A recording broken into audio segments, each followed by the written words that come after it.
let her tell it. People on the streets say Sabrina speaks.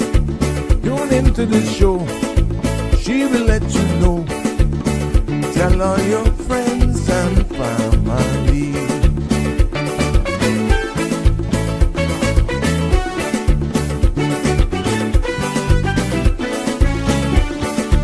Real talk is no joke. You get the news straight up from grassroots and concerns. You will hear some people gone. So tell all your friends to tune in to the Good evening, show. Cayman. I'm Sabrina Turner, and welcome to Sabrina Speaks, your daily dose of clarity, truth, and community insights. Every weekday from 5 to 6:30 p.m., we're tackling the issues that affect you, from national headlines to grassroots concerns. Whether you're in traffic or winding down your day, this is your chance to hear it straight and speak your truth. So buckle up, Cayman. We're not holding back. This is the show. We gotta let you know. Now we got to go.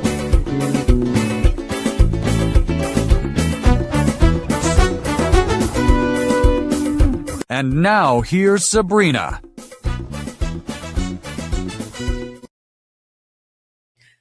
Good afternoon, everyone. Welcome to one and all. Just let me get this going here for you. Yes, we are live. I want to make sure that I get my links up here. It's good to be back with you. Thank you for tuning in early. Yesterday was Jam Pack. And oh my gosh, what an informative show yesterday was. I want to thank you all for joining me and for all of you who keep coming back every day, Monday to Friday, from 5 until 7. It is a pleasure to be here with you. But good evening, Cayman Islands. Another cool day here in the Cayman Islands. And I'm quite sure other parts of the Caribbean is enjoying this most welcome change. It's not something that we're accustomed to, even though this time of the year we look forward to Northwesters. But wow, history in the making. Yes, it's sure true. And I'm happy that I was here to experience this season, this winter. We no longer can say we dream about it in certain parts of Florida even, but I'm dreaming of a white Christmas. Well, it's winter, period. But yeah, it's a good time to be here to witness this. But welcome to each and every one of you tuning in from near and far. I am Sabrina, and welcome to another episode of Sabrina Speaks, Voices of the Islands, Conversations for the World, and the podcast where voices rise, stories unfold, and inspiration takes center stage. It is so good to be back with you. Good evening. I see you all are coming in and taking your time. It is good. Tonight, we're talking about something that has been promised, debated, misunderstood, and for some may even feel quietly ignored for far too long. And what I'm talking about is ensued from yesterday's discussion that went into this topic of district councils. Yes, you've heard the term.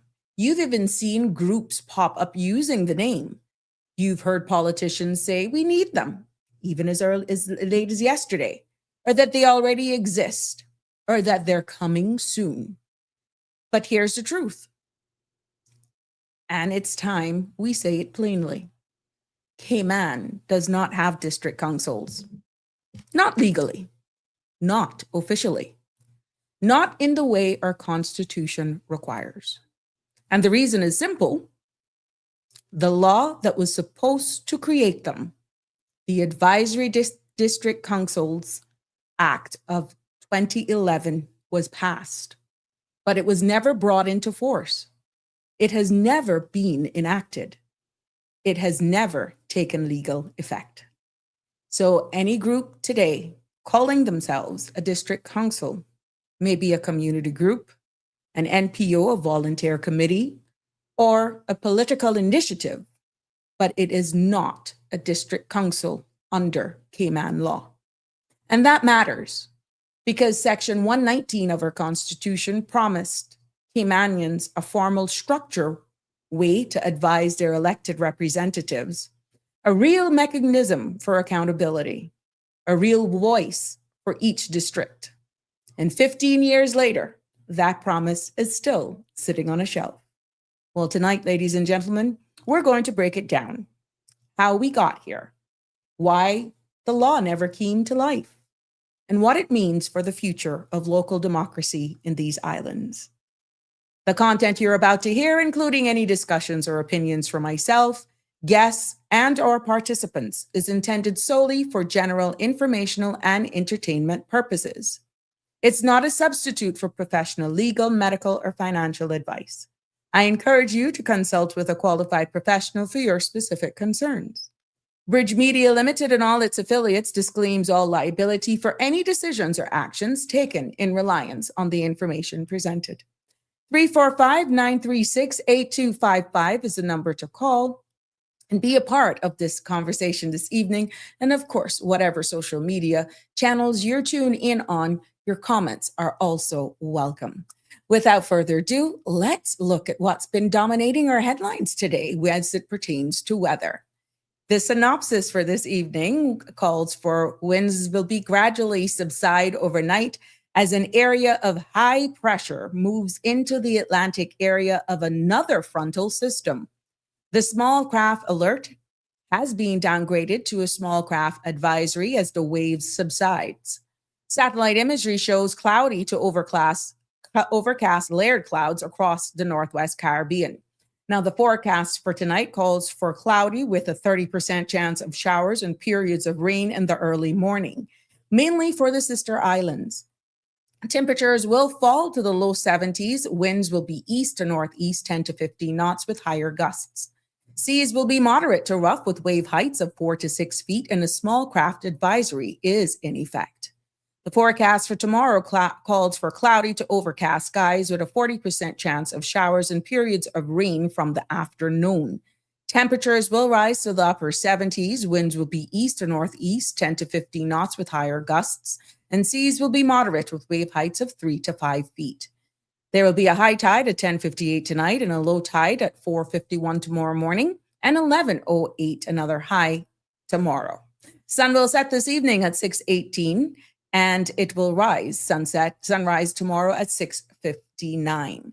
The outlook calls for an increase in shower activity as the cold front that has affected the Western Caribbean begins to drift back across the region, bringing deep moisture south of our area through Thursday morning.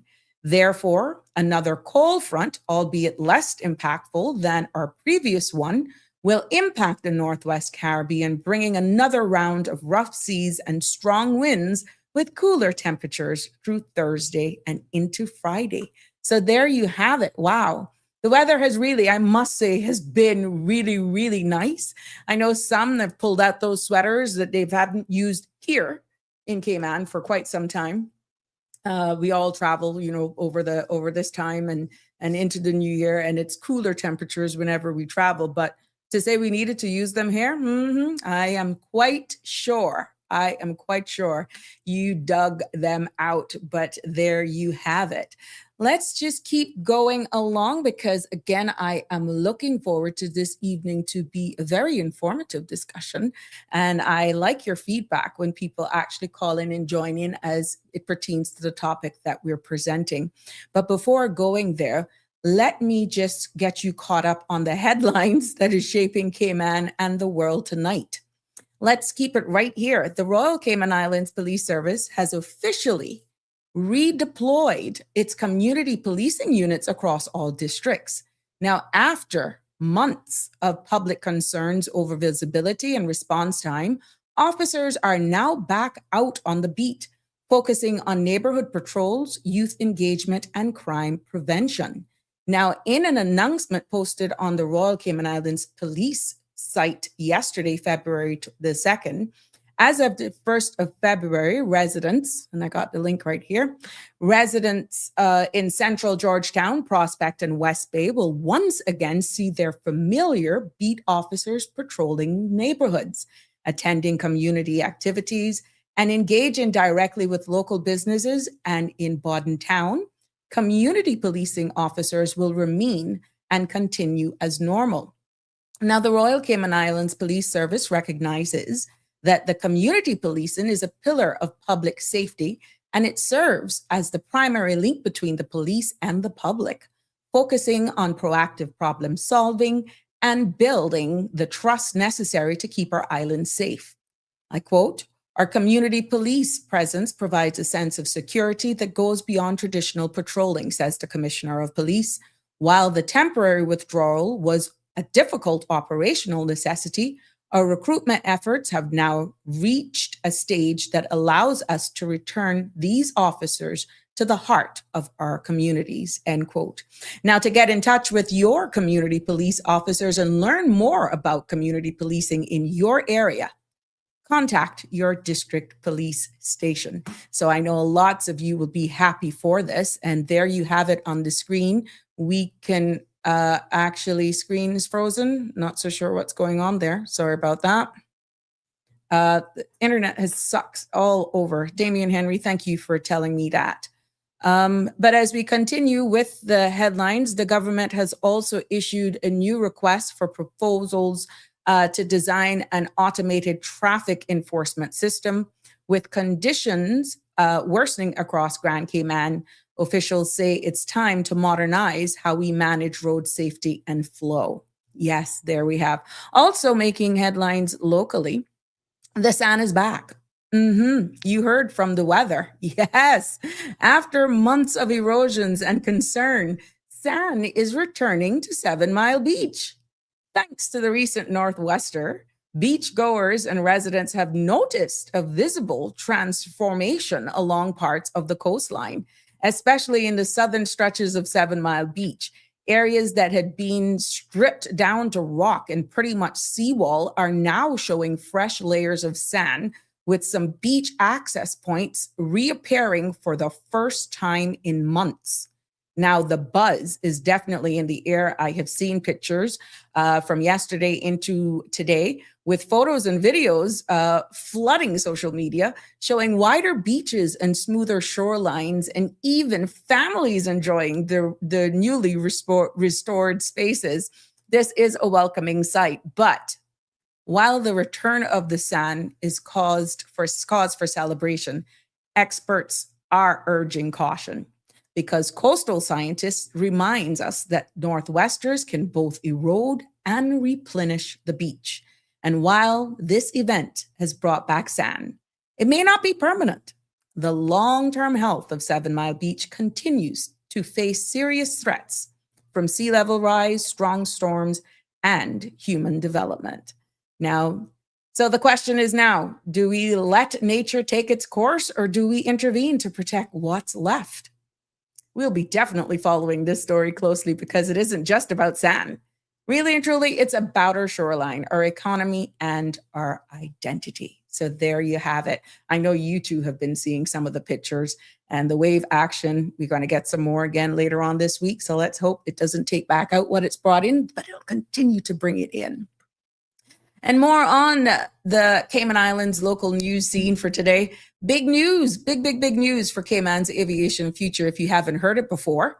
The government's ambitious plans to redevelop Owen Roberts International Airport, with a projected cost of over US $660 million, has officially received early stage funding in the 2025-2026 national budget.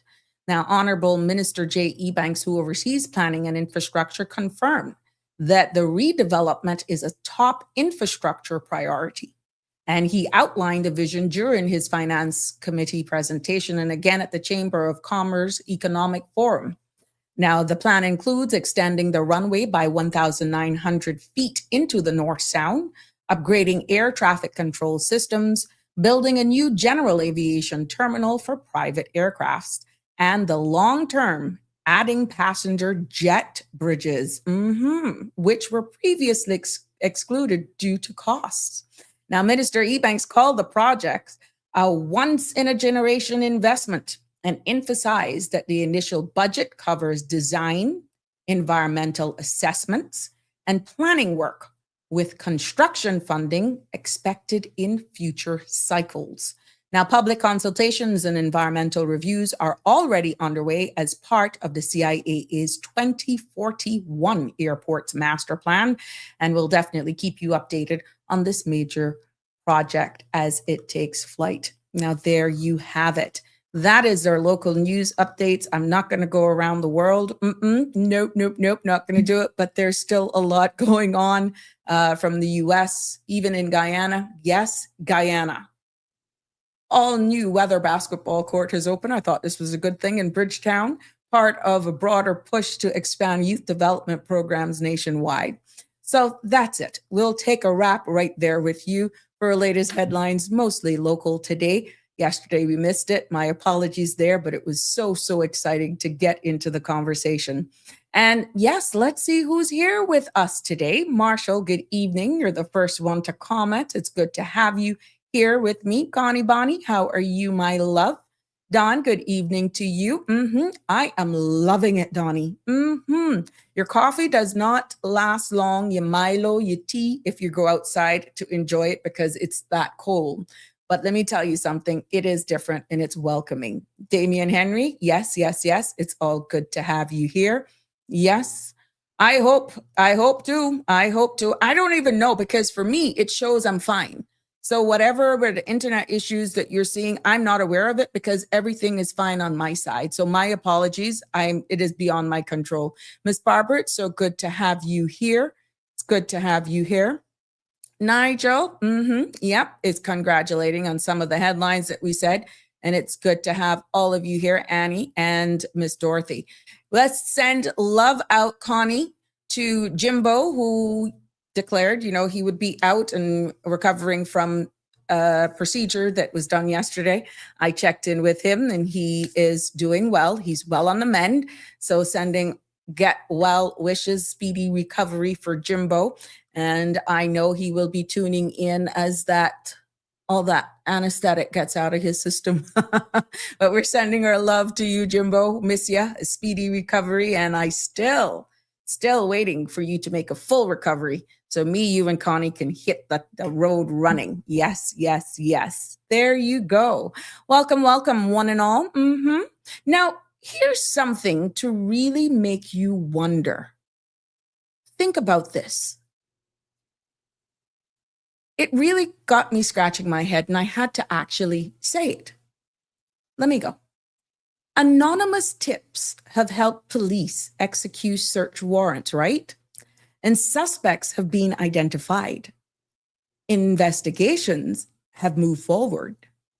All thanks to the people who spoke up quietly, anonymously, through Cayman Crime Stoppers.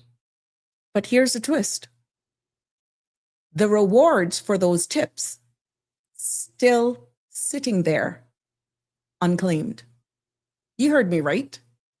Now, according to a report from the Cayman News Service, several tipsters are owed cash, but no one's come forward to collect. Now, Crime Stoppers is urging those anonymous heroes to step up and claim what's theirs. Because yes, you can still say anonymous and still get paid. So it makes sense, you wonder, right? Now, are people afraid to come forward even for a reward? Do they know that they're even eligible? Or is it fair for being found out still stronger than the promise of justice and a little cash? Whatever the reason, one thing is clear, the system worked. But the silence after success, that's the part that lingers. Now, this has been your what the heck section. But I just couldn't hold that. Thanks to CNS for doing that report. And I had to share it with you. But what are your thoughts on that one? Would you do it? Or what would be the fair? You think, based on the article, you're still going to be kept anonymous, but the cash is there. Go get it. Go get it. And congratulations to all of you who provided this information that have led to some arrests, solving of crimes. Go get your money. If you don't need it, get it and I'll use it for you. For those of you just joining us, good evening and welcome to Sabrina Speaks. Now we're back We're back, and I want to break down the system that shapes our lives, yes, and asks the questions that others won't. And that, my friends, is diving into the topic that has been sitting in the shadows for a little bit too long. We have, despite us hearing talks, it's a law that was passed, written, titled, printed, and then left, almost appeared to gather dust. And I am talking about the District Advisory Councils Act of 2011.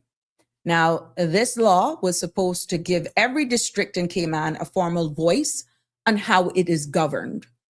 But that law has never been brought into force. It has never been enacted, which means, and I want you to hear this clearly, Cayman has no legal district councils.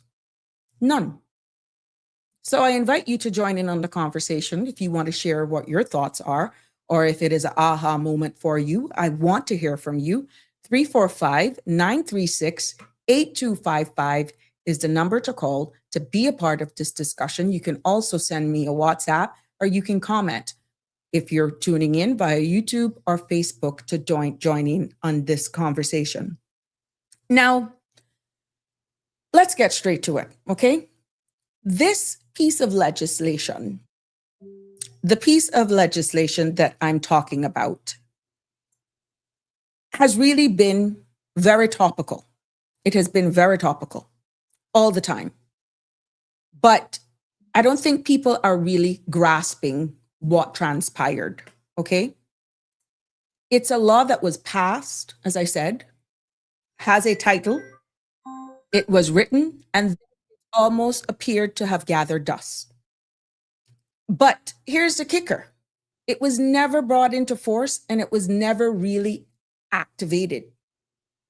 When you look at what the actual piece of legislation says, and I will quote before taking this call, the District Advisory Council Act was passed in 2011 to fulfill Section 119 of our Constitution.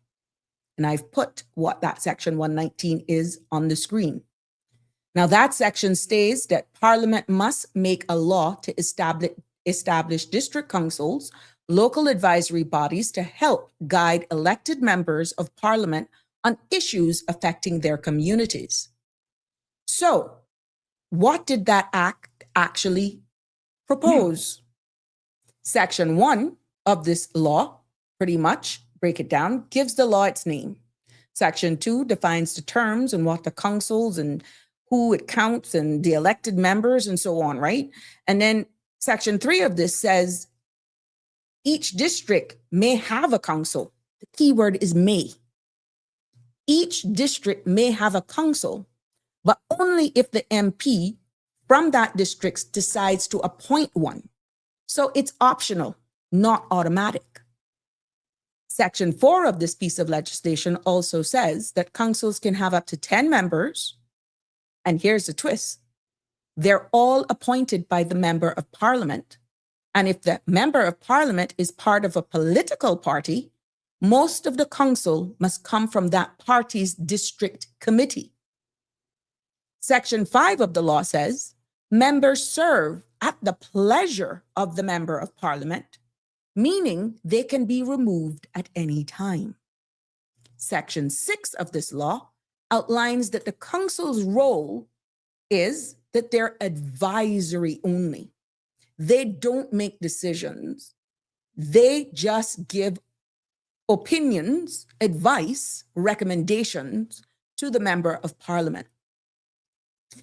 7 says councils must meet at least once every 3 months. And Section 8 means that it lets them set their own meeting rules. Section 9 says members don't get paid, but they can be reimbursed for expenses. And 10 says they require confidentiality. 11 protects members from lawsuits if they act in good faith. And 12 gives cabinet the power to make more rules if needed. Now, this may sound like a structure, right?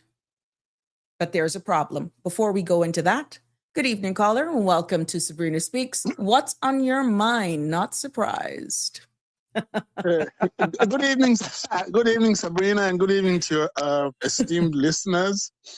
First of all, let me say I've never met Jimbo before, but I understand that he underwent a procedure, and you've been in touch with him, and you understand that he's doing well. Yes. Although I haven't met him, I feel him in that I listen to him. It's always nice to have somebody who is eloquent and who cares for the community the way I think I do as well. So just wishes for a good recovery to him. Yes, thank you for sharing that. Yes, and then well, yesterday I agree with you. Great discussion. It was so good that the Honorable Kenneth Bryan was able to join in, and I mean, it's just been so interesting to see him like develop in his from the journalist he was, active, smart journalist, to getting into the big political fray, and just how he seems to respond to his experiences and to try to learn from them, to try and like sort of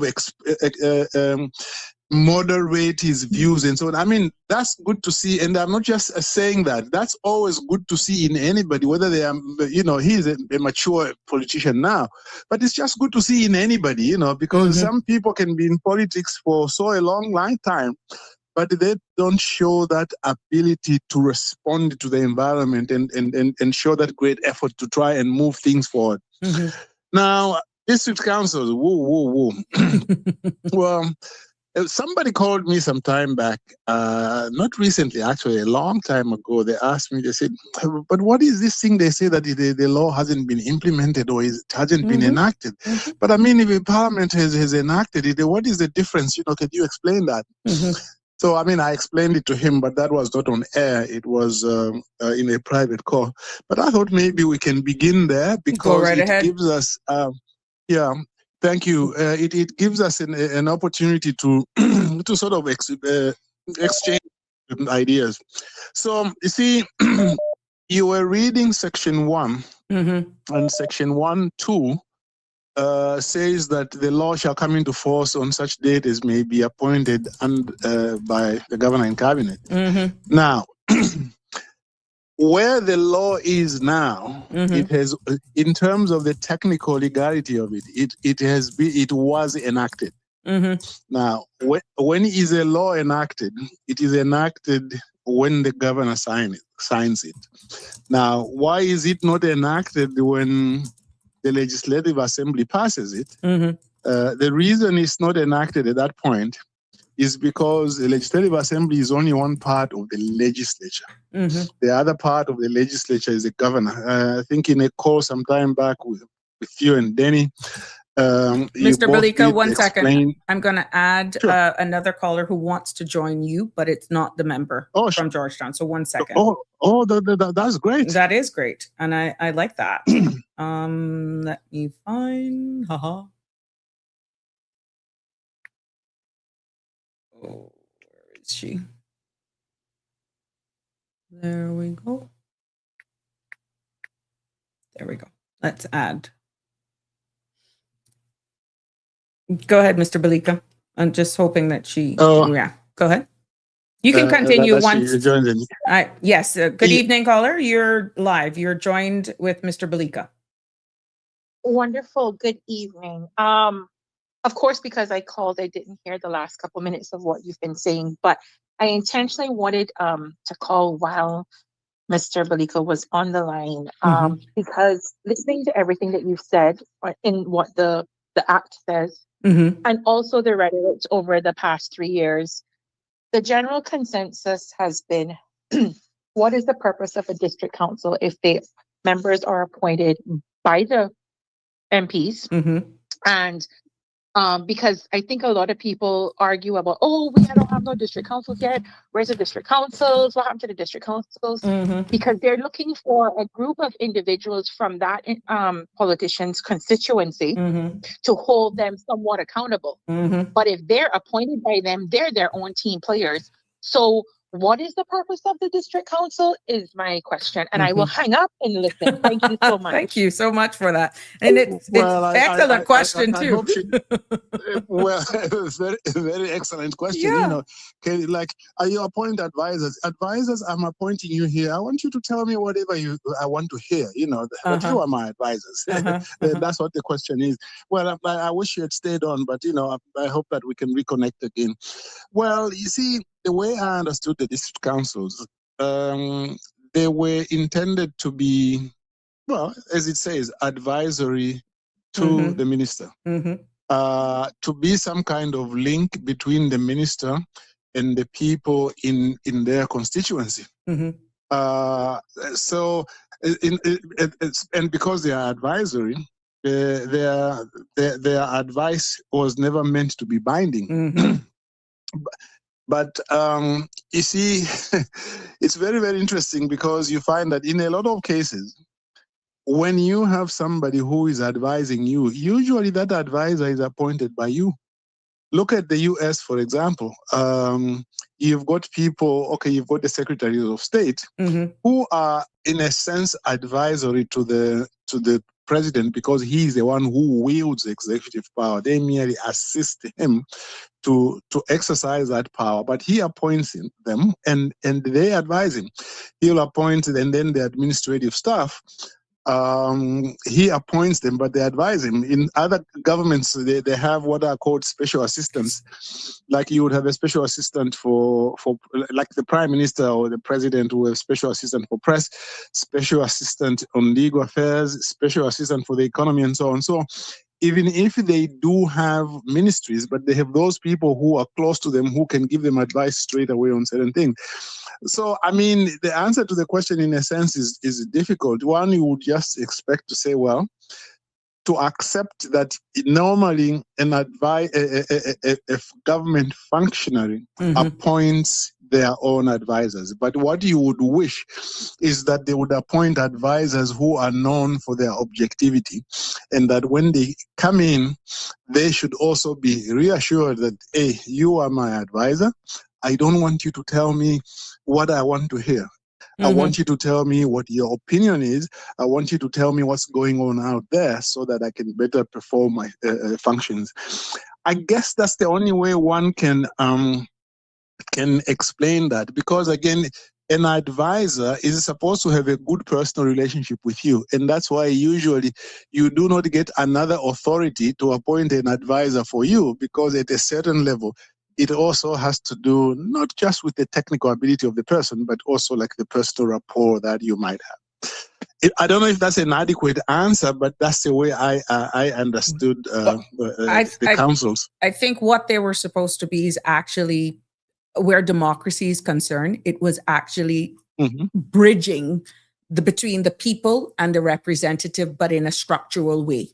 And this is exactly the concern. The concern of the caller was exactly why it created some form of friction. How can you say it's we're going to make it where it's non-political, that people will have a voice, that they will legitimately hold their MP accountable, was where the balancing act became a problem.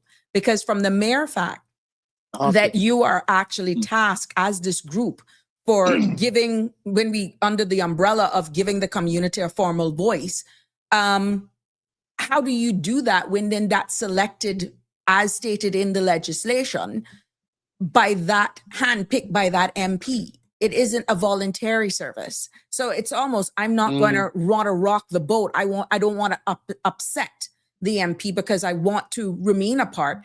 And that is where it becomes a bit blur.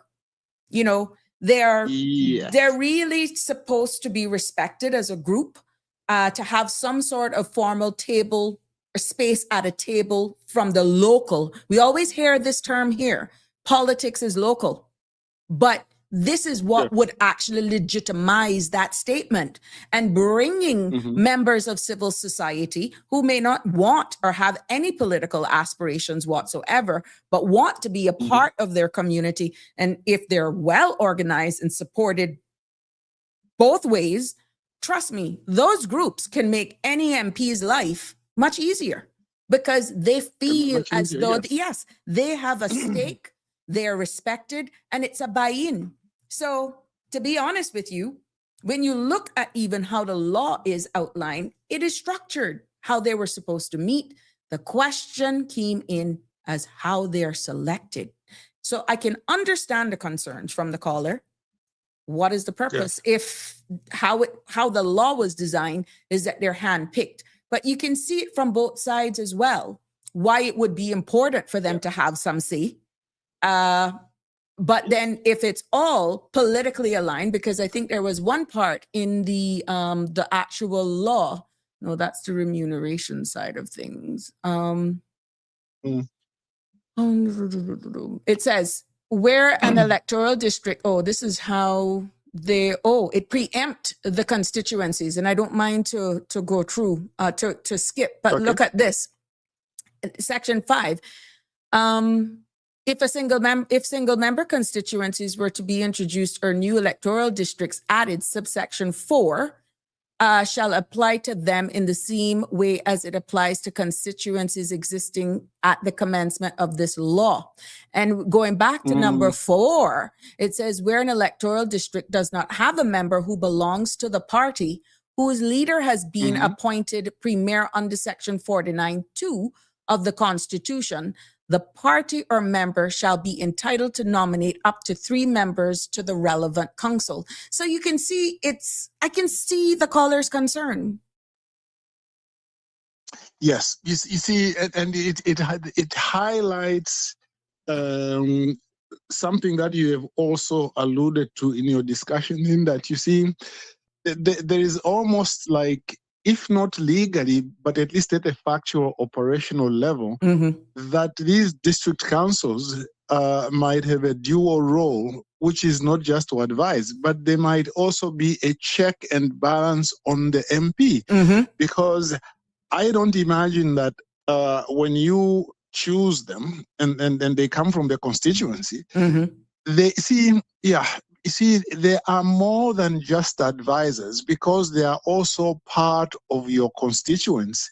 So it is possible that they may also hold you to account. They might say, hold up, Minister, what are you doing? MP, what are you doing here now? We were advising you, okay, don't do ABC and so on. The people in the constituency, it might not go very well with them. We've talked to the people on the ground.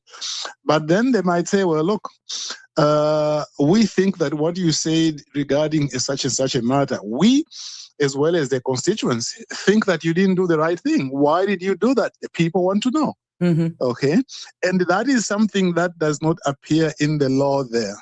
But purely by you juxtaposing the minister and the advisors, who are in effect, in a sense, representatives of the constituents, there is a way in which they will hold you accountable. And I would say that if they were to look at the law again, that's an aspect perhaps a lot of people, maybe some people, maybe not a lot, I don't know, might want to see like enacted in there. That part of their job is also to hold the minister accountable. And that leads to the question, could this be something that some MPs have foreseen and maybe don't want? Maybe they see more that these district council members might perform more of a role of holding them accountable rather than advising them on how to to navigate their roles. And I don't know whether what that is true or not, but I do see it as a practical problem. but you look at exactly. I got about 5 reasons, and I kind of broke it down when I looked and dissected the law. Right, the caller was specific. What are they supposed to do? Well, the purpose, based on how this was envisaged, even though verbatimly it came out a little bit different, right? They were supposed to, 1, give the community a formal voice. Number 2, as you've alluded to, keep MPs accountable and grounded, right? Number 3, they're also there, or this grouping was to improve the quality of decisions as well. What do I mean by that? Even though they're advisory, when you bring together a diverse amount of people, let's say in our single member constituencies from different parts, different walks of life, different way of thinking, businesses and, retirees, that sort of stuff, young persons as well. You get, in my humble opinion, a better sense, for a better word, a richer picture of really what's really going on in your constituency. And any MP, I would think that input really helps to actually help them make better decisions. And it's not just about complaints, but also you'd be surprised the information that you can get when it comes to even possible solutions to really think on. And another area to answer that caller's question is that these groupings were envisioned to actually assist in the building of trust and transparency. And also, the big takeaway is to encourage civic participation that we have championed here over and over again. Because at the end of the day, not everybody wants to run for political office. We've heard the MP from Georgetown Central says at first he was like, I'm not interested in that, not based on how I'm seeing this, because how do I know one of them may actually want to run against me? And then he gosh, I heard what I'm saying. I'm not here forever. We're succession planning. Why would you not want to groom, choice of words, be able to create an environment where, someone can aspire whether or not they would one day want to be an MP, but also people just genuinely want to help. So I hope that answers the caller's perspective of what these groups were supposed to be doing. And here we are 15 years later and still talking about it. We're still talking about it. Yeah, I mean, while you were talking, Sabrina, I got reminded of the political satire, Yes, Prime Minister, which came out sometime in the 70s or thereabouts. And I know just about every episode almost by heart, if I can exaggerate a little bit. There was one episode where the fictional professor there was called Professor Marriott. And what Professor Marriott suggested to the Prime Minister then was, look, Prime Minister, do you know that a lot of people who elect MPs don't really know them? Because they only elect them on the basis of the image that they portray on during the campaign. Says, charisma, charismatic. Exactly. They don't really know them. So why don't we reform the system so that you can have an election where you can have a town hall in where people actually meet the minister and they get to know them intimately. They meet them regularly, so that when they vote for them, they have also shared a cup of tea and so on with them. Because you can't continue in this system. You know what the Prime Minister said? The Prime Minister got up and said, Professor Marriott, goodbye. Oh, wow. Because the Prime Minister didn't want the system to become so such that the minister got to be very well known at an intimate level by the people in the constituency, because they felt that was going to be very difficult for them to hold on to their seats. So the Prime Minister preferred a system where you know very little about your minister. The level of contact is regulated by the minister, and that way, they put it awkwardly, I suppose, your electorate don't become too wise that they see your weaknesses, And this advisory district councils, all these issues arise, and they really should be talked about. I think what is becoming clear to me is that people are interested in this idea, but also they have a lot of questions, and they've got suggestions also as to how that could be improved. Now, one thing that we haven't discussed, I think, between yesterday and today, is why this became a problem in the first place. In other words, how can a law, which goes to the Legislative Assembly, Parliament now, and the governor has assented to it, and it is published in the Gazette, it says that it will come into force when Cabinet issues an order. Why hasn't Cabinet issued an order? Okay, we've discussed a little bit of that. But then, if you are a member of the public and you are saying, well, what can we do to force the government to bring it into force? What do you do? Okay, and that issue actually has been addressed in other countries.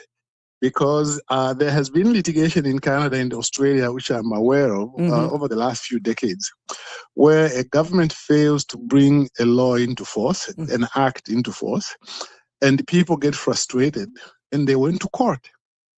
They asked the court, can you compel the government to bring this law into force? And courts both in Canada and Australia have said, we can't be involved in that. That's a political decision. The court cannot tell a government that bring this act into force by a certain day or on a certain condition, because that's a purely political decision. And that's in a sense, well, not in a sense, that also is part of the problem in Cayman, because nobody has talked to me about where we want to go to court about this. But part of the issue is that you can't do anything about it. But other countries, have taken some measures to ensure that this kind of thing does not happen. In Australia and New Zealand, generally speaking, whenever a law is enacted, they insist that there should be a date when it comes into force. In other words, instead of saying shall come into force when cabinet says so, in their case, usually it's when the governor general issues a proclamation. They say, no. In every act which comes to Parliament, we want a date of implementation, a date of it coming into force. A commencement order. Exactly. You see, in Cayman, there's only one that I remember which was enacted that way. That was the Public Service Management Act. That was given a specific date, and it came into effect on a particular date. I think they had to amend the date one time to just sort of like move it. This was before Ivan. I believe that some members of parliament didn't want it to come into effect before the election because it might affect them. So they decided to move the date after that. But anyway, so that's the way other countries have dealt with it. They've insisted that every act should have a commencement date. If government wants to have the power to bring it into force, rather than it having a commencement date, the practice in those countries I've mentioned generally is that they want special reasons to be given as to why you should be given the power to bring it into force. Okay, in Cayman, as a matter of course, generally speaking, it is taken for granted. If an act a bill goes to Parliament, there will be a section 1(2), which says that government should bring it into force. That's the default position. So that's what some countries have done. Some other countries, like in again, I forget this particular jurisdiction. What they say is that if you enact a law and it is waiting to be brought into force, then you have to bring it in force within 1 year. If you do not bring it into force within 1 year, it will automatically enter into force on the anniversary of its passing. Okay, so you enact it on the when you enact it like it is assented to on the 1st of June, 2026. And then you don't bring it into force, then it will automatically enter into force on the 1st of June, 2027. Now, if the government is not ready, then they would have to go to Parliament before the year expires to ask for an extension. And do you see that gives it a little bit more of a check? And if we had in Cayman that kind of system, this probably wouldn't have happened. Now, some other countries, they take like a middle approach. Rather than name a date or have this default position, they say, look, every single year, and this is what they do in Ontario. In Ontario, every year, the Attorney General has to give a statement to Parliament to outline what laws have come into force, which ones have not come into force, and explain to Parliament why they haven't come into force, so that Parliament can perform that check and balance. And if they feel they are unhappy, then they can enact a piece of legislation to amend it so that it can automatically come into force. So these are the three ways in which, if we had one of these methods used in the Cayman Islands, right, we wouldn't have had this issue of of this law, not coming into force for so long. I remember when I was doing my little book on the Cayman Islands legislative process, I had asked the venerable lady, Miss Mary Lawrence, who was speaker at the time, and Zina Merenchin, who was clerk at the time. She's now chief officer of the parliamentary board. And yes, I asked them to just comment on the book. Every time you write a book of that professional type, you ask certain people who would have intimate knowledge to have a look. So I asked them to have a look, and I remember at that time, Miss Mary Lawrence. Whenever I quote somebody, I think it's a safe thing to quote somebody, and usually it's a good thing about them. What she said was, "Well, why hasn't the children's law?" This is like you are talking about 12 years ago or so. Why hasn't the children's law come into force? Because it had just been enacted, big piece of legislation. It was going to better protect kids, and she was concerned, that it was not coming into force. And she raised the issue, and I had the opportunity to explain to her just what I've been explaining here, which is, well, yes, that's a political decision. You can put pressure on them. Even courts like do not interfere in such matters. She was not talking about going to court, but I just took that as an opportunity so that we could discuss it. So I think people need to look at this and say, in order to avoid this kind of thing happening in the future. Yeah, does Cayman want to look at one of these three systems and see if it can enact a new system which will prevent this from happening? But this is, Sabrina, for me as a draft. Sir, when you look, hold that thought for a little bit. When you look at the amount of campaigning that was done, even yesterday, the conversation ensued from yesterday's episode about the importance of having public feedback, people weighing in on these sort of things. We even took it as far as Constitution requiring amendment in the United Kingdom for how even our premier is selected, correct? How much people really, I'm hearing how you say this could have been implemented, enacted, but this has been there. We can't say we don't have piece of groundwork from 2011, sir. So much so that it even preempted today, where we have 19 single member constituencies. So you cannot use the excuse that because districts are not clearly defined. In the terms of reference, and in that section that I read, subsection 4, it actually had future proof in there. Now, however, it's only where it came to districts that it was future proof. You understand where I'm coming from with that? But you can't say that we did not, or it's not enacted for the purpose of this conversation, because now that we have 19 constituencies, oh no, that is no. That law was future proof from 2011. Yeah. So it goes to show you how long the conversations was being had about single member constituencies. And if you see, Sabrina, if you've got certain issues like that of interpretation, those are issues that could be dealt with, because there was really nothing that would prevent this from being implemented. Other than funding. They would have... Because I have that. I have that, because that was that even came up as a thing yesterday. And there's deliberately, I'm doing it here. And if you'd allow me, section 6 of the Act says, funding and remuneration of members. The funds available, 1, for a purpose of enabling the councils to perform their functions under this law shall consist of such sums such as, A, may be provided for those purposes in the estimates of revenue and expenditure of the islands for the purpose and approved by the Legislative Assembly in such years as the Legislative Assembly may, on the recommendation of the minister responsible for finance, choose to do so.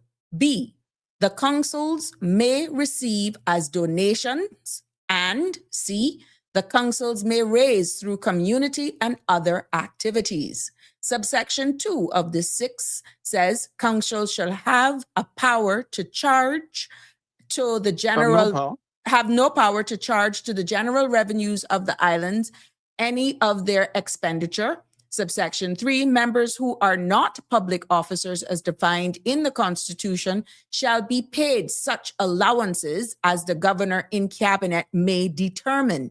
Subsection 4, the payment of such allowances shall be paid out of the revenue of the islands. And subsection 5, councils shall keep proper records of their accounts and comply with such regulations as the governor in cabinet may make in relation hereto. So, sir, you can't say that we didn't have the foundation. No, you can't say that because it's all in your hands. Correct. Okay, and when you look at it, this goes a little bit beyond what some other bodies even have, because a lot of statutory bodies, all they say is, "Oh, the fund shall be those which are appropriated by Parliament." It might have one or two other categories, but you see, this one talks also about donations. It also talks about raising money through the community. Yes. Okay. Now, other government institutions don't normally raise money through the community because they usually, like, you're trying to prevent them from being corrupt and so on. But you see, the point is that this gives even greater scope to raise money. If, for example, Parliament were to say, well, okay, we can't give so much, we can only give a certain amount, then they could help to solicit donations because they are allowed under the law to do that. They could put together, I don't know, some raffles or some whatever fundraising activities they want to put in place. So at the end of the day, see, to me, the question that arises here in relation to this, in other words, you've made the point that there is no legal or factual impediment, or no legal impediment or financial impediment to these councils being made operational. So why is it that up to this point, all these years, nobody has been pushing to say, well, come on, let's have this implemented? Can we say that both the government and the opposition, current and previous, not to put you on the spot, that we're not interested in this? Is there an agreement? Political quote, unquote, apathy, maybe, or it's not a priority. Yeah. But I mean, have I not been right here, right now, for full disclosure? And the conversation ensued yesterday, looking at this piece of legislation line by line. Personally, in the past, 4 years during my term? No, because you had to look in the environment that you're in. The environment that you're in, you look at what's priority at that time, not to say that it wasn't important. There are some very well-oiled machines, community groups that have taken the step and gone and registered themselves, declared themselves as a non-profit organization. NPO, exactly. Yes. So when you look at what I just read, whether or not these district councils are actually put into effect, let's say this law is enacted, there are some groupings that already have the foundation. That the amalgamation or having representation on these councils out of respect, because they have the experience, the amount of years of operation, they have shown the power of what they're capable of doing. I think it's political apathy, number one. And number two, people really not truly in a grassroots term, realizing the power that the law, it's already there. It's already there. And you see, and you have to give the compliments to the Honorable Minister of Health for, in the last Parliament, she began her own district council in West Bay. Now, of course, that was not a district council as defined by law. And I think as defined by law, which is an issue you touched upon from the beginning. But to me, it just showed that, well, she said, look, a little phrase that I like, the law was made for man and not man for the law. The law is supposed to facilitate what you do, not to complicate your life. So she felt, well, look, just because the law hasn't been brought into force, I am not going to sit here and do nothing because I still want to consult by whatever means I can, by whatever structure I can use, whether or not it's legally enacted or not, so long as the body itself is not unlawful. And so she was able to do that and even concede that, well, this is not being done under the law because the law is not in effect. But I want to carry out the spirit of that law so that I can consult. I also think that Mr. Edward Miller, when he was MP for Northside, I think he did also put together an informal committee to assist him, in his function. So for those people really who intend to do something, to me, I think they probably should follow the example of Mr. Edward Miller and the Honorable Kathy Wilkes to do something of this nature.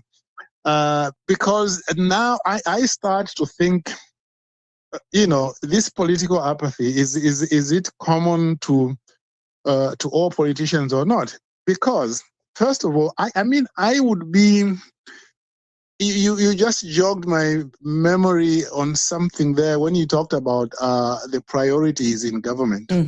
Having worked in government for much of my my political career, by my legal career, I can understand, and you do too, Sabrina, as well, how sometimes things that are simple to do cannot be done either because there is no political will to do it, but sometimes there's political will, but you just can't fit it in. The pace there are and so pace, many, and you got to cross-check, pace. recheck, and confirm, and then you're waiting on it, and you almost have to be your own PA sometimes, because many a night's flashbacks, 2 or 3 o'clock in the morning, I would say, oh my God, I need an update. The next policy meeting that I have with the team, I need to ask about this. I need to ask about that. I need to ask about that. I can't say it in the public's domain, but mentally I'm trying to remember, but hold on. Where's the update on that? Where's the update on that? And when you get to these meetings and you ask for your update, if it's not organically coming based on the discussion, there's always a delay that then furthers. So it is not that there isn't a will or a way. Many a times you get the legal drafters that says, oh, we got to come back with that. And then you need to find out who will then take the lead on certain things. Let's say this becomes then a priority. Who would this fall under? You understand? Would be then the pace. The pace is the problem. It's the pace. We are now in this area now, which I think a lot of people really haven't experienced. I'm quite sure some people do understand about priorities and how a machine, no matter how well oiled, sometimes can be slow. But one thing that sometimes one might not appreciate is that even if one bill, for example, the tourism bill, comes to the House, when you look at the steps that it has to go through, a bill usually in Cayman goes through approximately 33 steps to be passed. Now, some of those steps are just in legislative drafting. They are not major steps. A lot of them, they don't take so long. Like they are sent technically. It doesn't take long in the governor's office. But once a bill is passed by the Legislative Assembly, the clerk prepares a bill as enacted. In other words, with all those committee stage amendments, and then they point those out. Then they send it to legislative drafting. Legislative drafting, since that's the only place where it can be amended, then we used to you amend it. Once you amend it, then you take it back to the clerk's office, and they go through it and make double sure that it is right. And then both the speaker and the clerk sign it, and then it comes back now to legislative drafting. Legislative drafting now says, okay, fine, we now have to prepare what is called a legal report. The legal report is merely something which takes that memorandum of objects and reasons and changes it now. Instead of saying bill, it says act. Instead, and then it also talks about when the bill was debated, when it was passed, and there are certain changes you do to that. Once that is done, then you take the bill as signed by the speaker and the clerk, and the legal report is prepared by you, the legislative council. then you send it to the Attorney General, because it has to be signed now by the Attorney General. When the Attorney General goes through, if it is fine, then he passes it on to the governor. When it goes to the governor, the governor has to double check with FCO, and we were required with every bill that has been passed to send it to FCO so that they can double check it. Then the governor assents to it and then sends it back to the Attorney General. Then the Attorney General sends it back to legislative drafting. Then legislative drafting sends it to GIS to be gazetted. And what I've indicated there is just what happens once it passes in the Legislative Assembly. There are also certain steps which take place before that. And that's what I also want to emphasize. You have a tourism bill, but you have to consult Ministry of Finance, because they will have to tell you, would we have money to implement this? Okay? Because there are cost implications, resources. There are cost implications. Exactly. And the pace of your policy team. Exactly. The Attorney General, generally speaking, would have to be consulted even before it goes to Cabinet, because just in case there are some constitutional or human rights implications, they have to be able to clear it. In fact, in some countries, what they do is that instead of sending a cabinet paper straight away, you would prepare the cabinet paper, a draft cabinet paper, and then you would have the relevant ministries listed at the end of the paper. The Attorney General is always there, the Minister of Finance is always there, then also the clerk of cabinet is also there, because the cabinet office needs to know that you are circulating this for consultation. Then when they all comment, then you append their comments to the cabinet paper and send it to cabinet. Now, sometimes if there are too many disagreements, you actually rewrite the cabinet paper, because you don't want it to get to cabinet with too many disagreements. Sometimes because it'll go nowhere. It'll go nowhere. It'll go.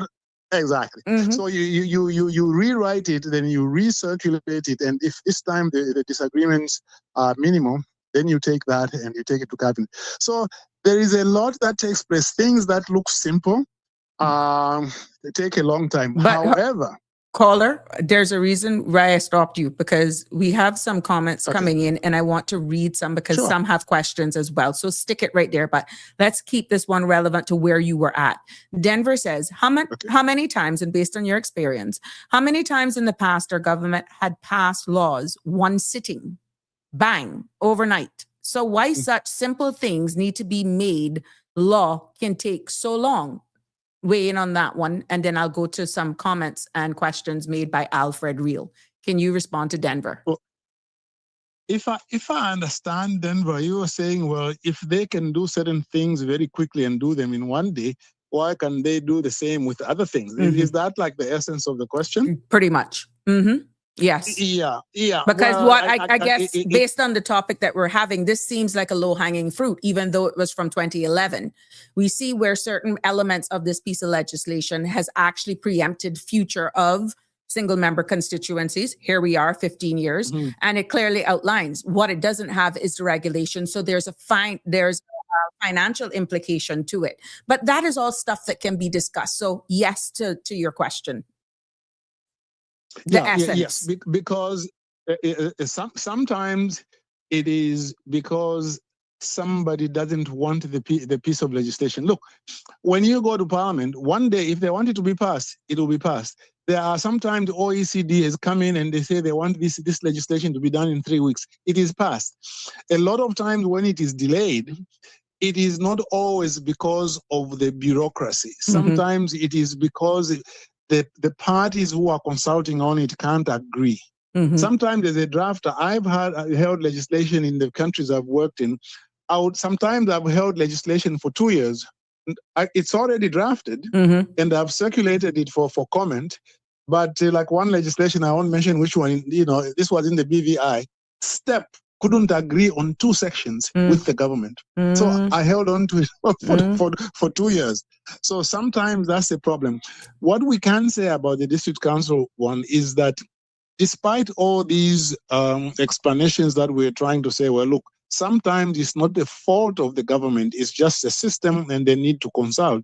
But those cannot be an explanation for the delay of the councils, because this has been 15 years. Surely any problems that you would have had, you could have sorted them out. For example, the Standards in Public Life Act, which I wrote together with the lady, now may her soul rest in peace, Deborah Borden, together with Karen Thompson, the famous now retired lawyer. That law, we worked on it, and I was the drafter responsible for it, wrote it, and then it was taken to Parliament. But when it came back now, there were certain problems after it was assented to, which were like, people felt uneasy. Like, people wanted to serve on the board, but they said, the disclosure provisions and the conflict provisions, they are so strict. It means I have to disclose what my wife has, what my child has, and this and that. There was one time it was so broad, and the Parliament had to go and amend it even before it came into force, okay? So that we could clear those. So you do get certain special kinds of problems like that. So a lot of reasons why laws don't come into force in time. Some of them is a system. Some of them is a political will. That has to be the answer to that. Okay. Well, there's a You're comment. going to read another comment? Yes, the comment, Yes. comments and two questions from Alfred. Auntie Sabrina, what's most striking here isn't district councils failed. It's that participation itself was promised, legislated, and then quietly withheld. When a law exists, but it's never activated, it creates the appearance of empowerment without the reality of it. Alfred Reel continues by saying, communities are left improvising voice while accountability floats upward with no place to land. If local democracy only exists on paper, then what we're really debating is whether Caymanians are meant to be partners in governance or merely audiences to it. He also says, if the law created space for community voice, but the state never opened the door, where does accountability actually sit? With citizens for not participating, or with institutions for not enabling participation? That's profound. And finally, when informal gaps step in to fill that vacuum, should they be dismissed as illegitimate or treated as evidence that local democracy is being demanded, even if it's not being formally allowed? Well, we're getting participation here. Yes, Profound. that is profound indeed, because it says it is not just about the district council. The issue is a broader one, and I think that's what the Bottom line person messaging there is saying. Correct. It's a broader issue. You create a law. When you create a law, the people in the community, you have created an expectation that they are going to be consulted, and consulted meaningfully through this structure that you have proposed and you have enacted. And then, having enacted it, then you do not operationalize it. Then it looks like you are not taking your people seriously. You do not want to be held accountable. You do not want to receive their counsel. And if you are going to wait for 15 years, what is it that you couldn't amend so that this can become operational?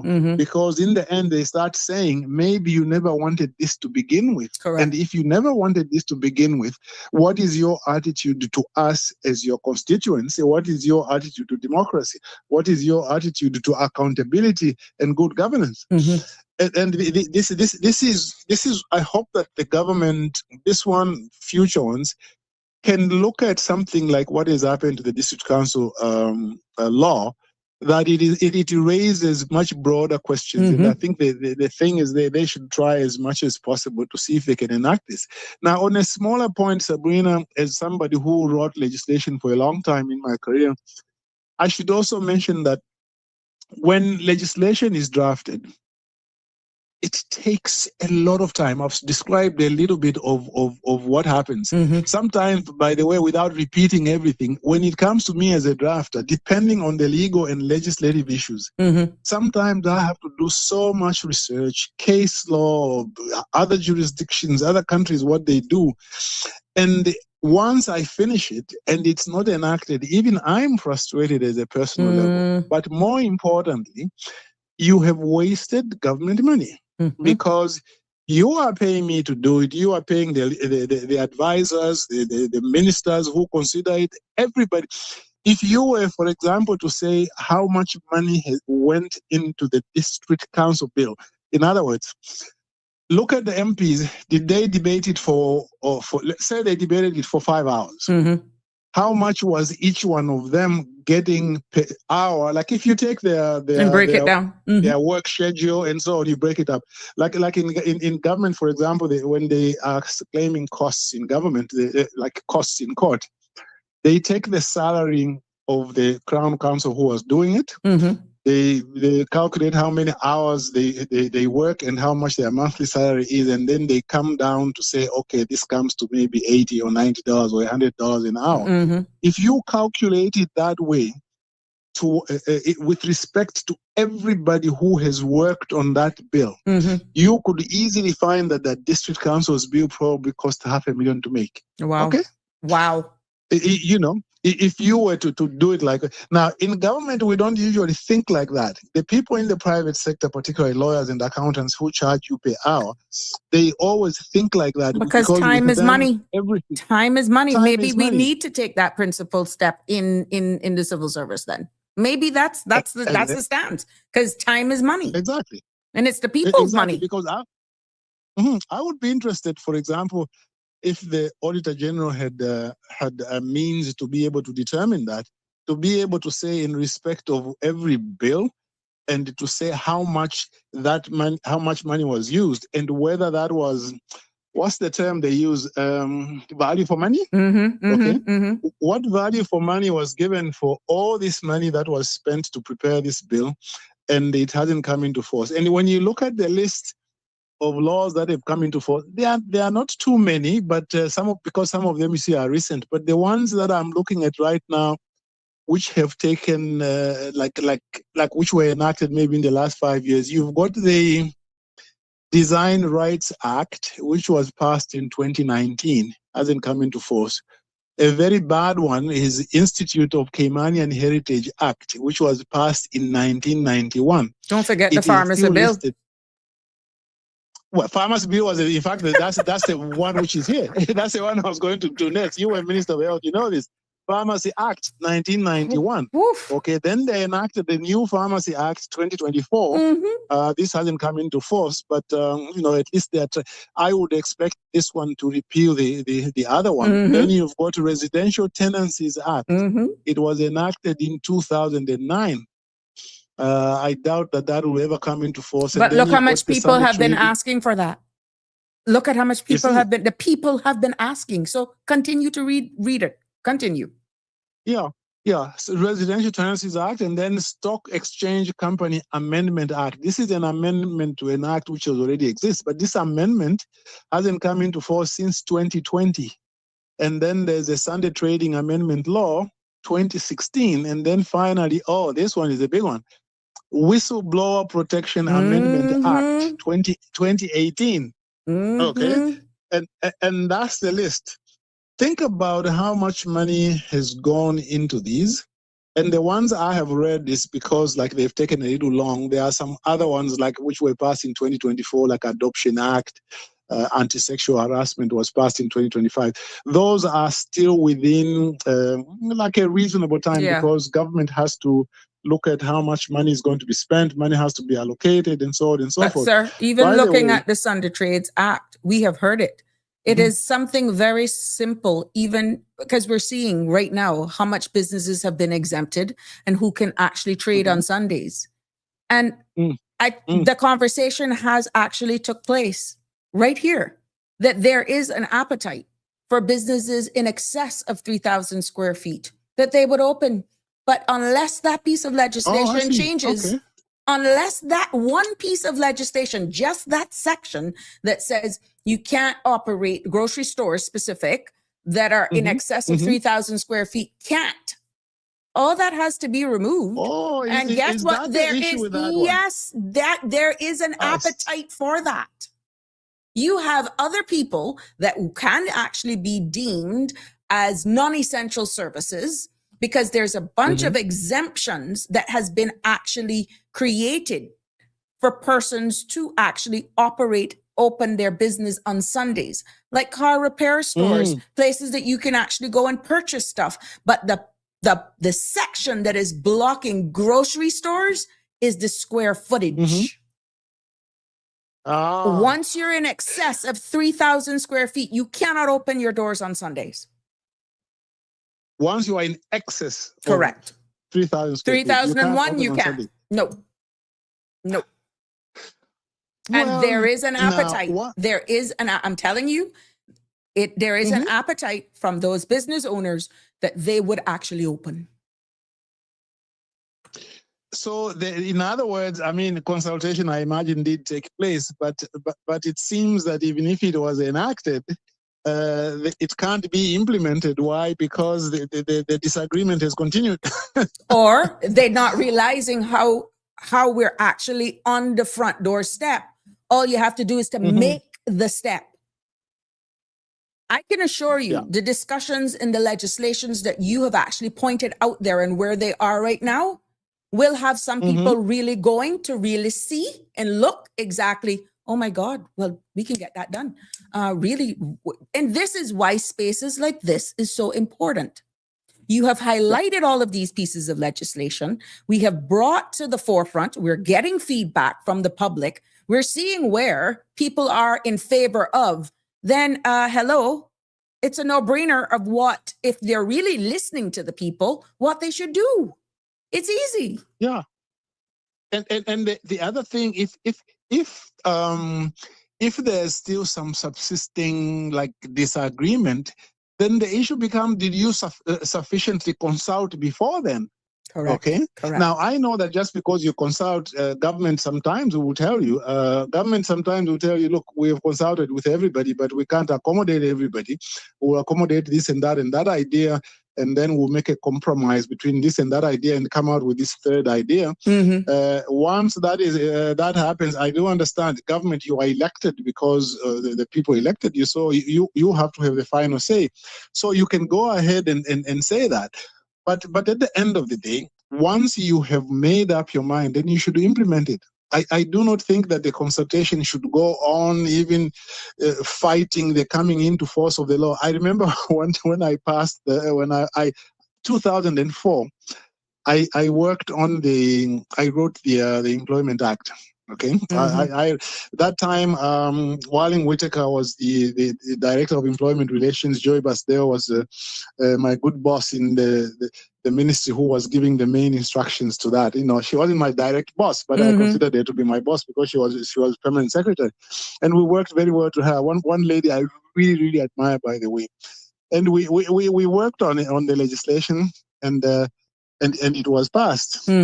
And I remember, again, safely, I'll be able to quote Mr. Roy Borden here. I ran into him in the car park, at our car park on Shedden Road. And then he said, Billy, so is the bill going for assent? I said, yeah, I just prepared it. It's going for assent. And then he said, yeah, you have to do that very quickly because there are still some people who are fighting it. Because there were still... So even when something is going for assent and it has been published, there are still some people who don't give up.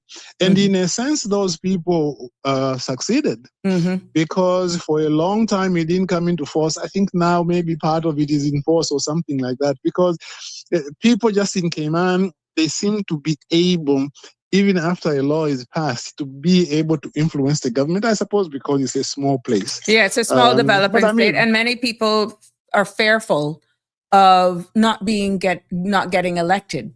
They're fearful of doing the right thing because maybe a smaller number has a louder voice, but then that gives validity to the silent majority. You get what I'm Yeah. saying? The smaller number with the loudest voice, but the silence of the majority of course, will give you the wrong results. Yeah. Will give you the wrong results. And that's why it is very important for people to participate and participate in high numbers, because it is very easy. If you look at, for example, how powerful the Chamber of Commerce is, I remember one time, I won't name this minister because what he said was a kind of embarrassing, because he said one time, he said, well, there was an idea that they were discussing regarding what to do in relation to businesses. And then he said, well, when I was minister, I wanted to do this, but the Chamber of Commerce wouldn't allow it. So me and my Cayman friend in the office, we said, well, but why is he talking like that? Does he have to be allowed by the Chamber of Commerce? Mm-hmm. But it was a Freudian slip, because deep down, he knew as a practical matter that there are certain things you can't do in Cayman if the chamber says It will you can't cost do you a it. seat. It will cost you your seat.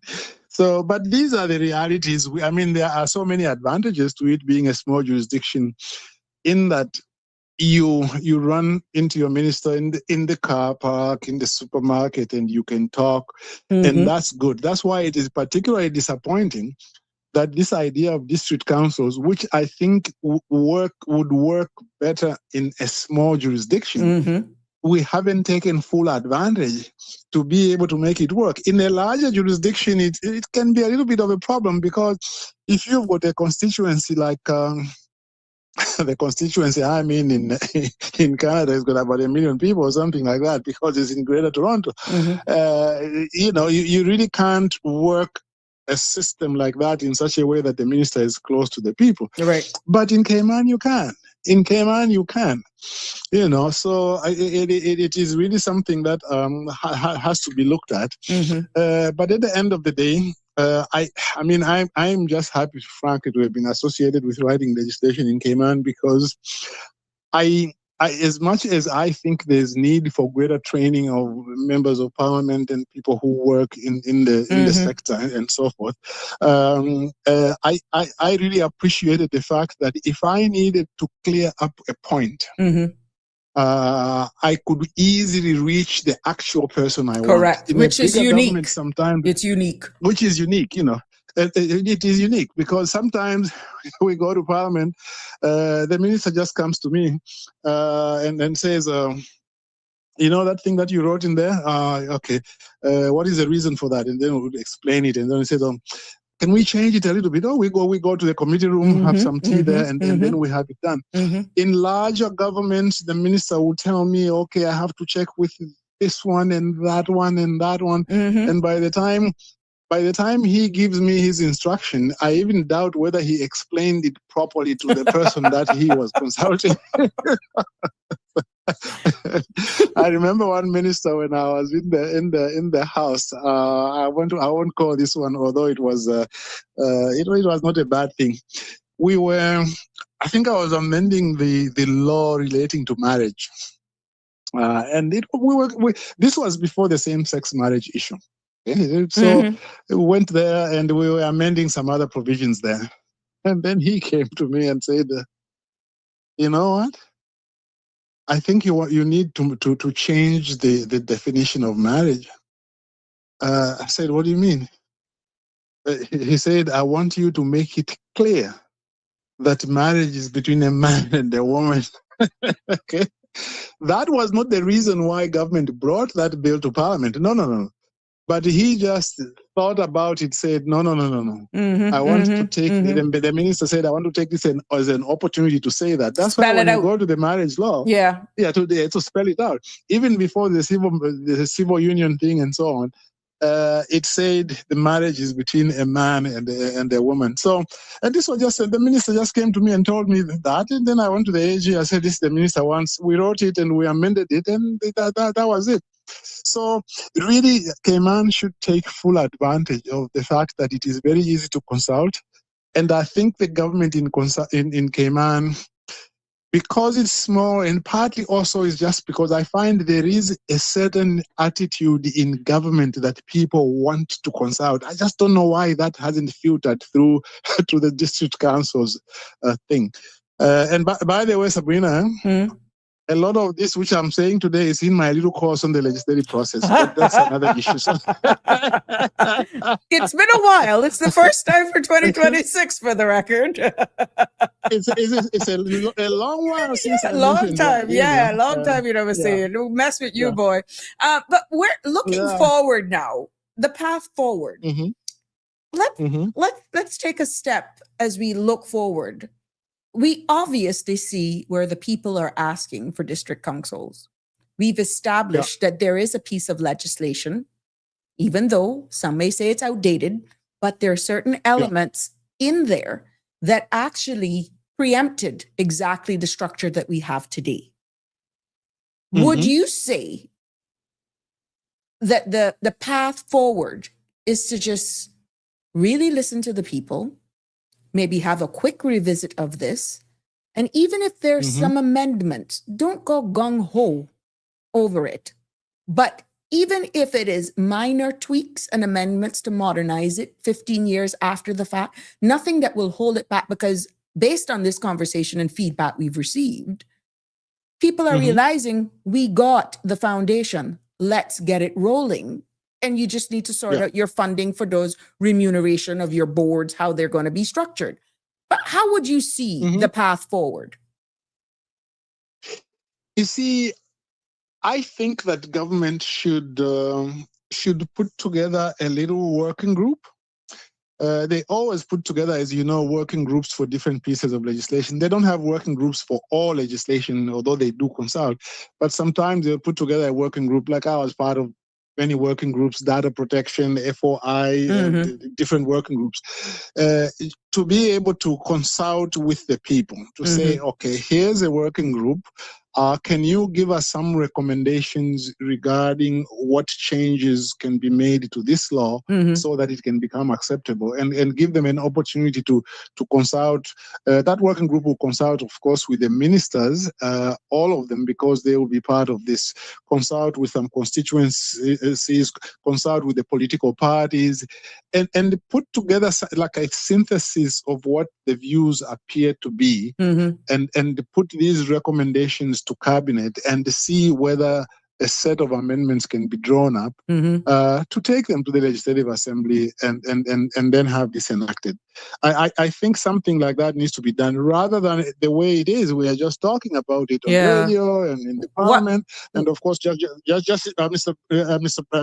Honorable Brian, of course, has got his motion which has gone to the House. And I hope that it will something can arise there, that maybe they should put together a working group, to be able to work on it. What would you say in regards to how the current legislation in its current form is worded in regards to political biases? Now we're hearing both sides. Why not?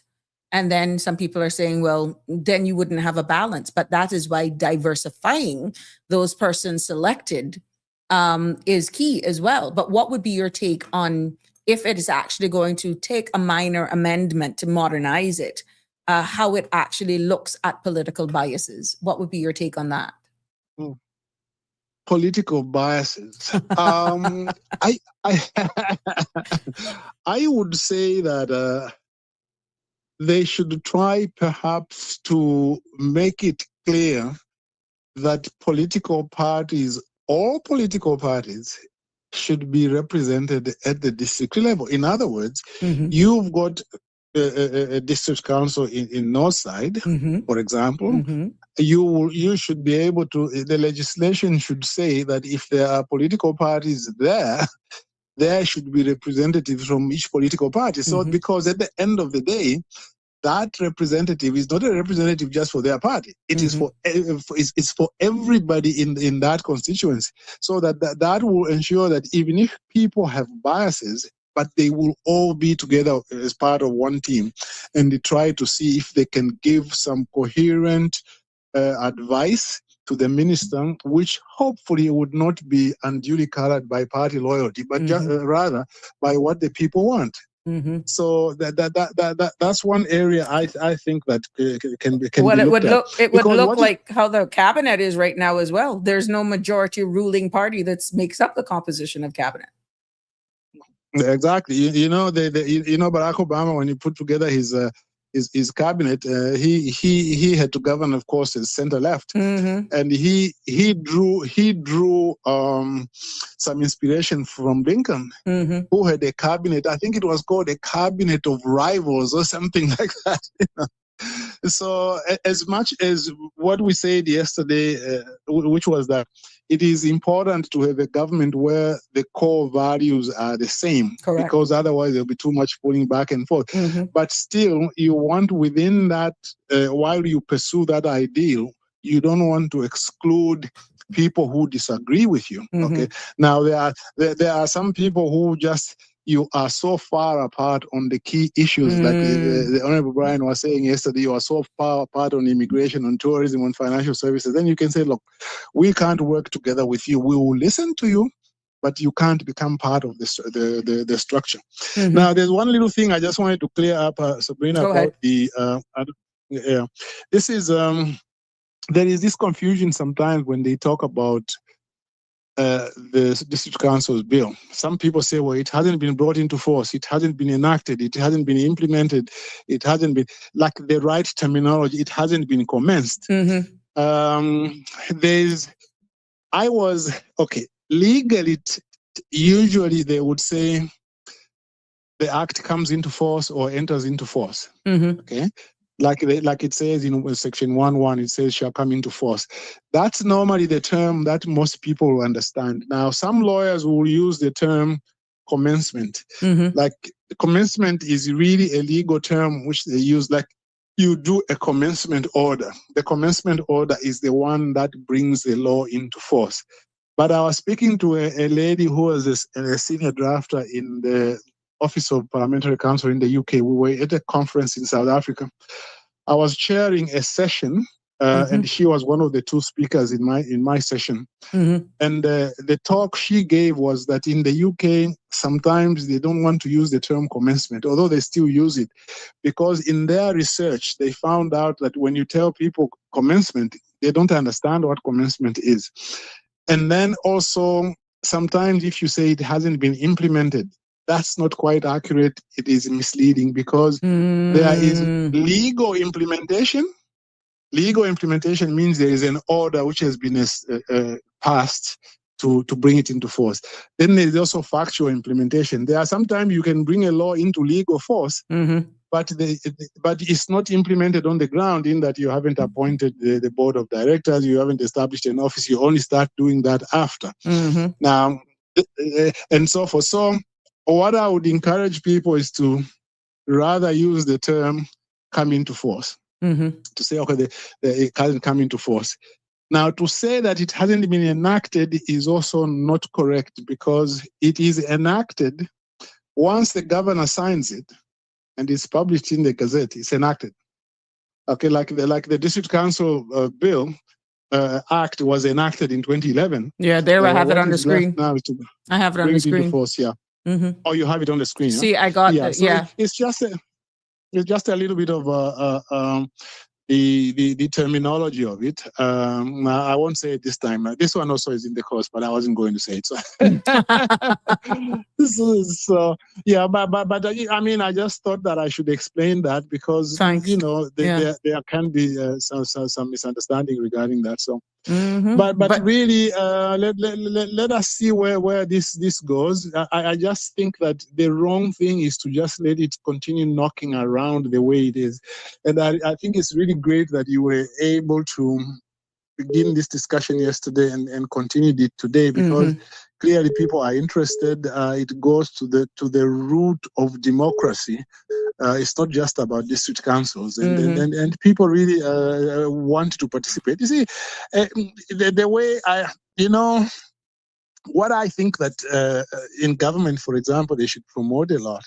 They should promote, and I think I saw somewhere, I think it was from what you were saying at the beginning of the show, the need for people who work in government to be able to control legislation, to control the policy.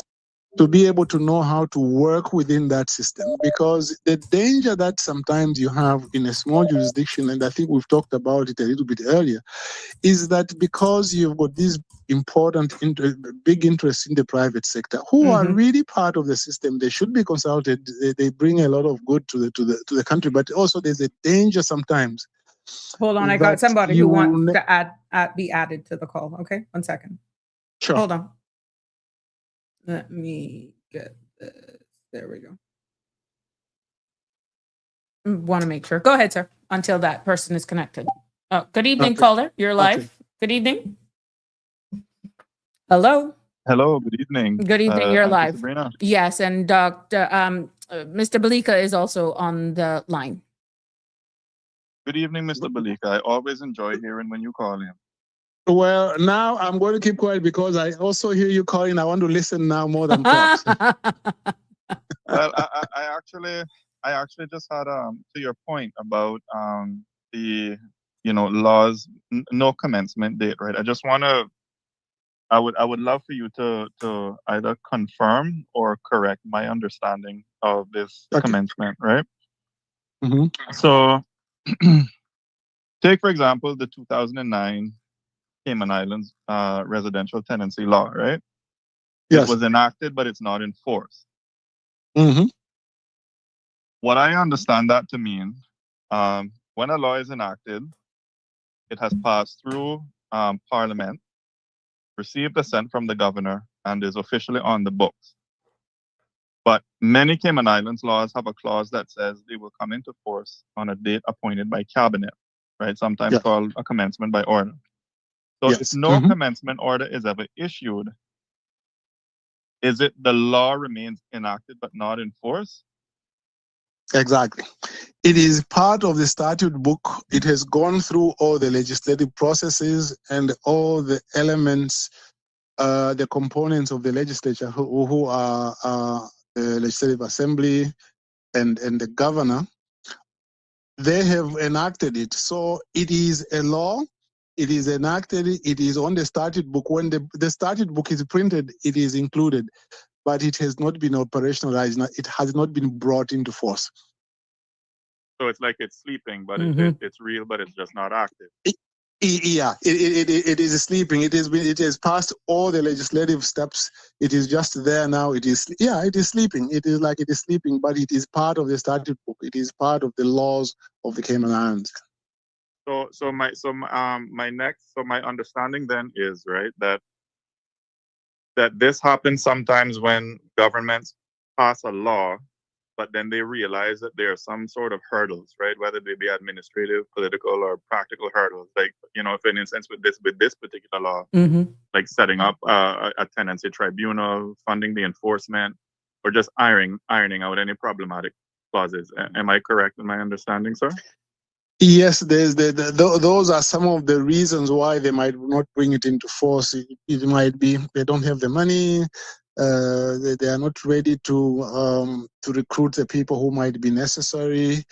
But unfortunately, sometimes also government maybe has changed its mind, or somebody out there is still pushing that it shouldn't come into force. It can be any of those reasons. Yes. Okay. All right. Thank you, sir.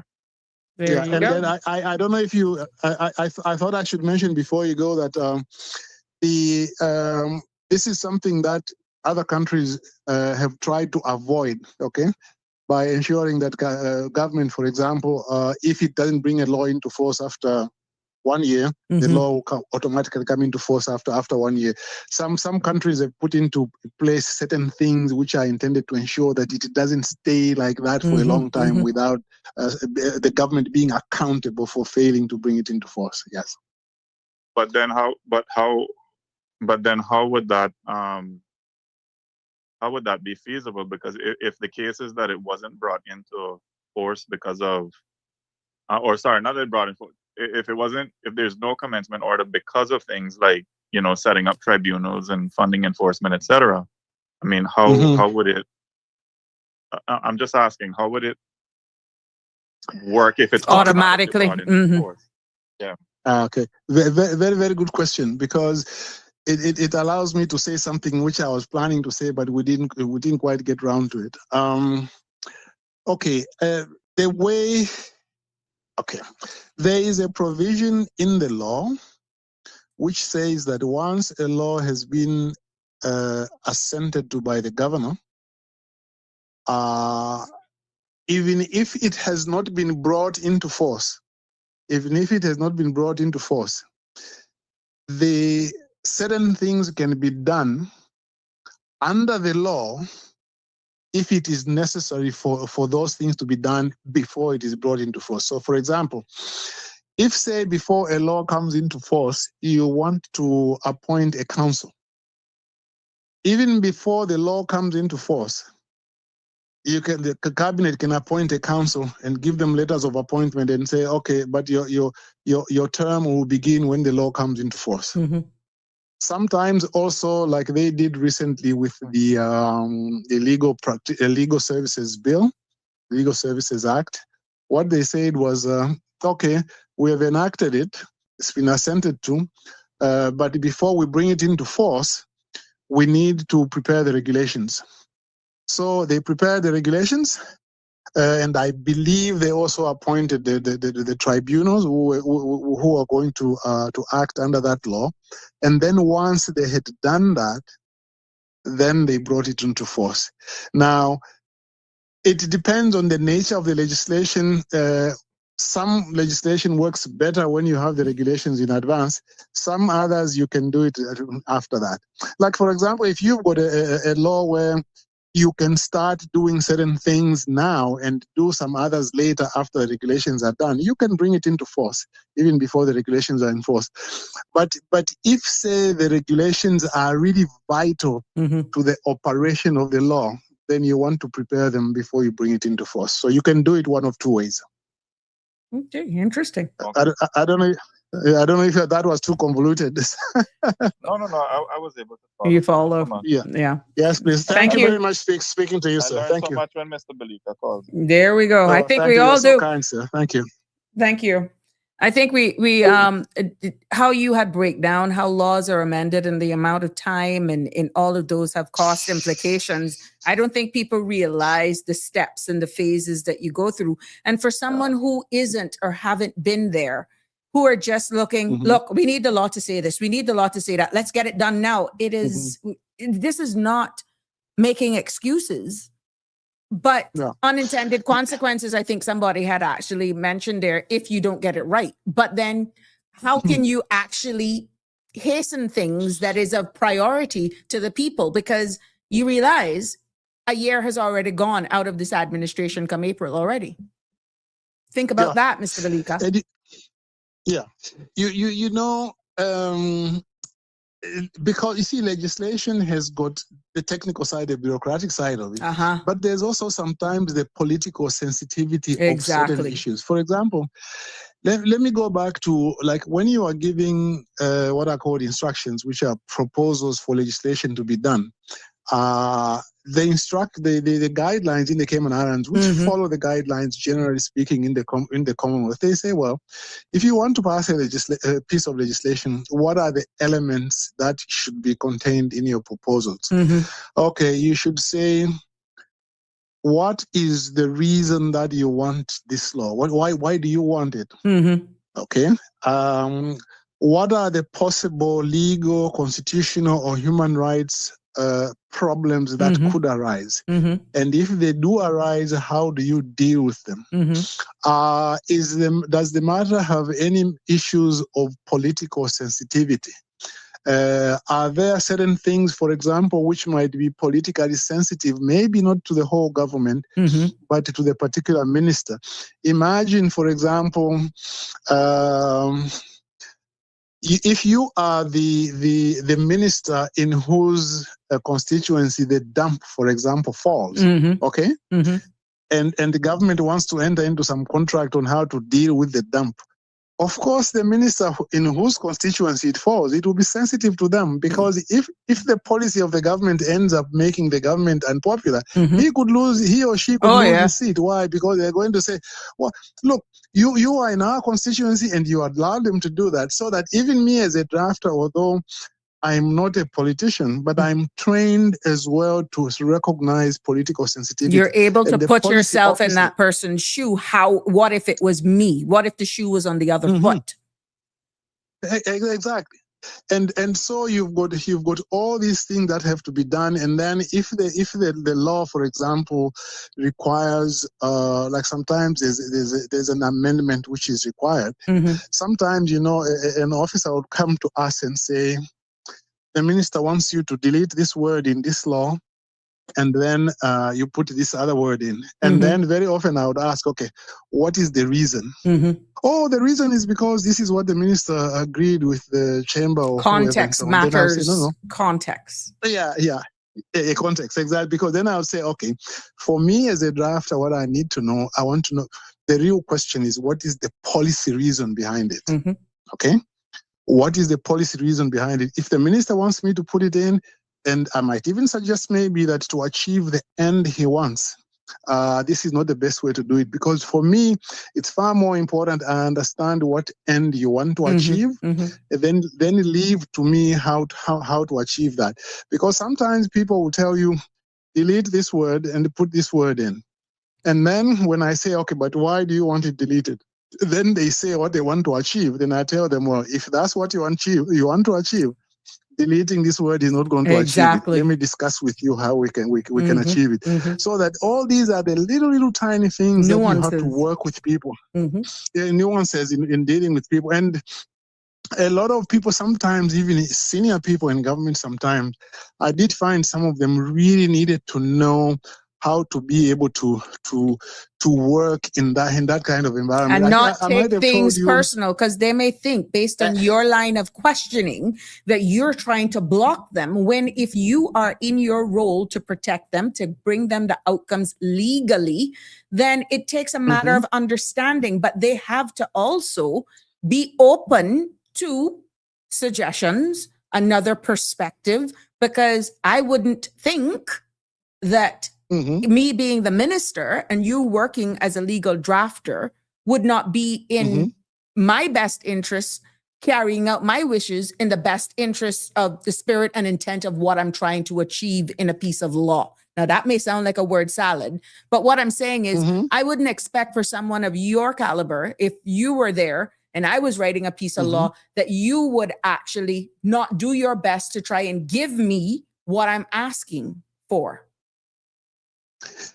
Exactly. You see, a lot of times when I started working in a working group, I would start off with a few things. I would tell them, you know what? When you give me your proposals, just remember that they are new to me. I do not understand why you want to make these proposals. My initial reading of the proposals, I'll get a certain basic understanding of what you want to do. But for me to be able to understand them enough to reduce them to a piece of legislation, usually there are a lot of questions I ask. So don't think that when I'm asking you these questions, it is because I'm opposing what you want to do. It is because, first of all, I want to understand what you want to achieve. Part of my training, for example, also is to see whether there is any easier way to achieve your end. What I usually call a less convulsive way of achieving those things. There are sometimes, for example, people who come to you, then sometimes also you might want a certain change. But once I research what you want to achieve, I'll tell you, no, actually, you don't need to amend the law, because there's already another law which deals with this. Right. Now, then sometimes, like, for example, they want to create a new offense. Then I say, well, but there is already an offense under the penal code where you can prosecute this particular offense. And then they say, well, but what is the penalty? Then I look at it, we say, okay, it's maximum 2 years imprisonment. Then they might say, well, we think that in our particular case, if somebody is stealing postal material, we want the offense to be higher than 2 years, and we want it to be 5 years. Okay. So then what I would do is I would not create a new offense. I would just say that whenever you are charged under the penal code for theft, if the thing stolen is postal material, then your maximum sentence is 5 years. So it's like we're achieving your end, but we are doing it differently because we don't need to create a new offense. But you're So ending up with the there are results they all asked these for. Mm-hmm. Exactly. And sometimes like a new concept can arise, and then I tell them, okay, give me time to read the case law. Then I read the case law, and the case law sometimes is also not very clear. And then I'll say, I have to go to a law journal, a journal written by some professor somewhere, so that I can read the learning on that. And so you might find sometimes my draft in the end, when I prepare it, it might be 2 pages long, but it took me 2 weeks to work on it because of the background research. And one of the things that we also do, you see, there's an editorial side of the law. This is becoming less and less important now because of Grammarly and the proofreaders are not as important as they used to be. I just signed up for my Grammarly Pro, and man, what it can do! It's clarity. You're working smarter, effectiveness. not harder now. With yeah. So you're embracing AI. Congratulations. Well, I have to do my best, you know. And in the old times, the proofreaders were very important. We'll never get rid of human beings totally. No. We're very important. Yeah, we'll never be able to do that. So it's like in an office, for example, you would have a drafter has to work with usually a paralegal to do the research. Okay, to do the research. And then you've got then the style editors. These are people who now, once it has been written, and you are finished with it, you give it to the style editor. By the way, Sabrina, in other countries, the bigger countries, the UK, New Zealand, and New Zealand is not that big, but the more advanced countries, drafters work in pairs. A drafter doesn't work on a law alone. They work with 2. Usually a senior and a junior. The senior will have their own laws which they are working on. The junior is working on their own laws. But even before they send it to the client ministry to review, they read each other's work and make double sure that before it goes out, at least another drafter has had a look. And the reason for that is because legislation is too important for one person to do. It can be very, very complicated. And then after that, then it goes to the style editors. After the style editors are done with it, the style editors are the ones who look at the little marginal note, the little tab here, the little thing, and they just make sure that it is all right. And then the other thing which the style editors do, I'm looking at the time, last point. The other thing, like in the Australia Federal Office, they've got hundreds of what are called drafting directions. Basically, those things tell you that they try to standardize the laws to ensure that if you are crafting an immunity provision, it must be like this, because they want it to be correct to be the same among all laws. Then they tell you if you are deleting a paragraph and inserting another one, this is the wording you use. If you are inserting a paragraph after deleting 4 paragraphs, this is the way you do it. And all those different situations, they are always worked out to ensure that the laws are standardized. So there's some very complicated side of this, and then there are those mundane but very, very important things which have to be done. But Sabrina, let me leave you there. Today, I didn't intend to speak so long, but you were once appreciated. We got going again, it was tomorrow I'll listen more. If I call in, I'll call in for 5 minutes so that I can listen to other people as well. All right. Thank you so much. Thank you. We'll talk again soon. Always a pleasure. Thanks. And I'm seeing where a conversation ensued in the chat about the Sunday trade. You know, we had an episode on Sunday trade, so it'll be interesting what we're coming up here. And it's good to see the feedback and the commentary coming from both sides. But thank you, Mr. Balika. Always a pleasure to have you on. Now, tonight, we have pretty much unpacked a law that was passed but never actually activated, as you've stayed with us. And thank you for staying with me. We've also covered in our headlines about the beach replenishing itself, from the Advisory District Council Act and the Democratic promise that it still holds today. Yes, but one thing is clear, ladies and gentlemen. Cayman is at a crossroads. Yes, between what we've inherited and what we've chose to build next. So I leave you with this evening. What's your question to these? Do we want a government that listens or one that appoints? Do we trust nature to restore, or do we engineer our way forward? And when promises are made, who holds the pen to make sure they're kept? It has been my pleasure bringing you another episode of Sabrina Speaks. I'm seeing the commentary, and you guys are getting me back on this one. And that topic is going to be interesting. But thank you for lending me your ears. Thank you for commenting. Jimbo, I see you. Love you. Thank you for joining us, even though you were late to class. All the love and well wishes to you, my love. And thank you all for your voice and your participation. Until next time, please stay sharp. Please stay grounded and stay in the conversation. You're more powerful than you think. Until tomorrow, as I normally say, and I mean it from the bottom of my heart, even my haters, love you lots. Take care, be safe, and God bless. That's a wrap for today's edition of Sabrina Speaks. Thank you for tuning in and for being part of the conversation. Remember, the dialogue doesn't stop here. Stay engaged, stay informed, and most importantly, stay empowered.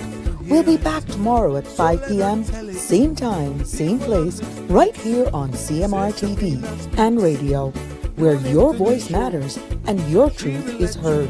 Until then, Cayman, take care of yourself and each other. That's it for today's edition of Sabrina Speaks, where your voice matters, your story counts, and your truth is always welcome. Join us weekdays from 5 until 6:30 p.m. right here on CMR TV as we dive into the topics that matter most to you. Catch the show live or on demand at cmrtv.com. And don't forget to follow us on Facebook, YouTube, and Instagram so you never miss a moment. Until next time, stay informed, stay engaged, and always speak your truth.